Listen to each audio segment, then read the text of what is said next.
আসসালামু আলাইকুম, সবাই কেমন আছেন? আলহামদুলিল্লাহ আমি ভালো আছি। বেশ কিছুদিন ধরে আমি গ্রামে আছি। ইনশাআল্লাহ সামনের কিছুদিনও আমি গ্রামে থাকবো এবং পার্মানেন্টলি এখানে থাকার চেষ্টা করতেছি। গ্রাম আমার অনেক ভাল লাগে। আজকে আমার গ্রাম নিয়ে ছোট্ট একটা ভিডিও করব।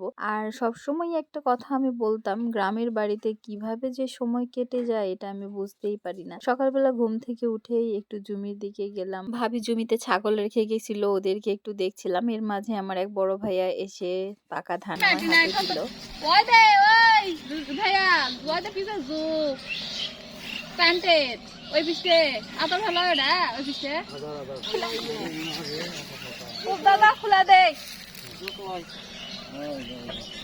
দেখি দেখি ধান ধান শুকনা দুটা আটি।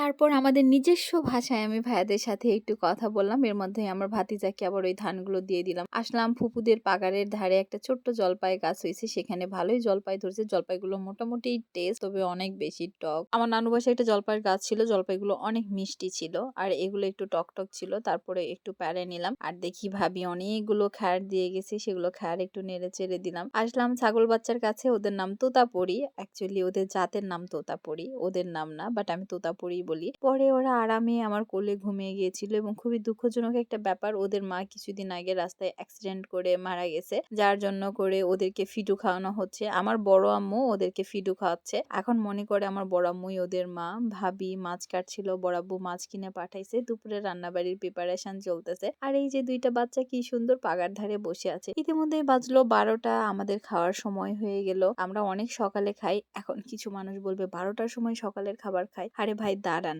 না শুনে একটা কমেন্ট করেন না। যেহেতু সারা রাত আমরা জেগে থাকি, ভোরের নামাজ পড়ার পরেই ঘুমিয়ে যাই সকাল 6টার দিকে, যার জন্য আমরা উঠি 12টার দিকে, 6 ঘন্টা ঘুমাই। এই কারণেই আমাদের সকালের খাবারটা লেটে খাওয়া হচ্ছে। এর মধ্যেই আমার ভাতিজি আসলো স্প্রাইট নিয়ে আর বলল ফুপি খাবেন। আমি তো খাইলাম না। গ্রাম কি যে শান্তি, এই যে দেখেন যেদিকে তাকাই শান্তি। মুরগিগুলো নড়ছে, এই যে ছাগলের বাচ্চাগুলো দৌড়াচ্ছে, এর মধ্যে আমার ছোট ফুপি আসতেছে আমার কাছে আহ্লাদ করে করে। ও তো আমার জীবন, খুবই ভালোবাসে আমাকে। যেহেতু তৃষামণি আসলো, ভাবলাম যে খড়িগুলো সব ছাদের উপরে দেই, বেকার থেকে লাভ কি। আমার কাছে বেকারত্ব বলে কোনো কথা নয়। গ্রামে আসছি বলেই যে হাত ধুয়ে বসে খাবো সেটারও সুযোগ নেই। যতটুকুন পারি নড়াচড়ার চেষ্টা করি, যদিও বড়াম্মুদের এখানেই খাই, তাই হাত ধুয়ে একরকম খাওয়া। আমার ভাইয়ের বউ আমাদেরকে কোনো কাজই করতে দেয় না, আমরা শুধু হাতটা ধুই আর খাই। বাট মনে হলো খড়িগুলো একটু ছাদের উপরে নেড়ে দেওয়া দরকার।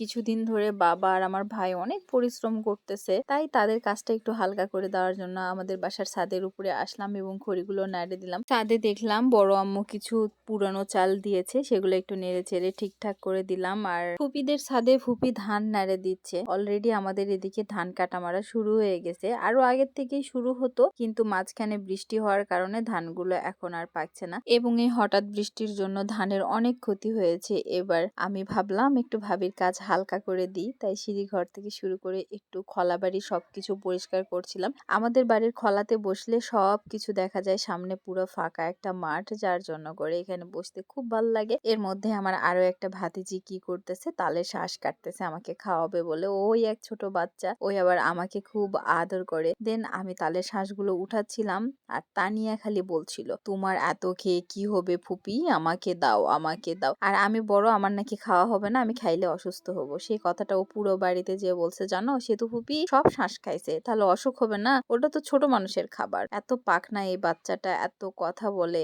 জাস্ট ওয়াও একটা বাচ্চা। ওই সবকিছুর মাঝে হয়তো অনেক খারাপ লাগা বুকের একটা কোনায় জমা পড়ে আছে, তবে চেষ্টা করতেছি বাচ্চাদেরকে নিয়ে ভালো সময় কাটানোর এবং শোকটাকে সামলানোর। সবাই আমাদের জন্য দোয়া করবেন। আল্লাহ হাফেজ।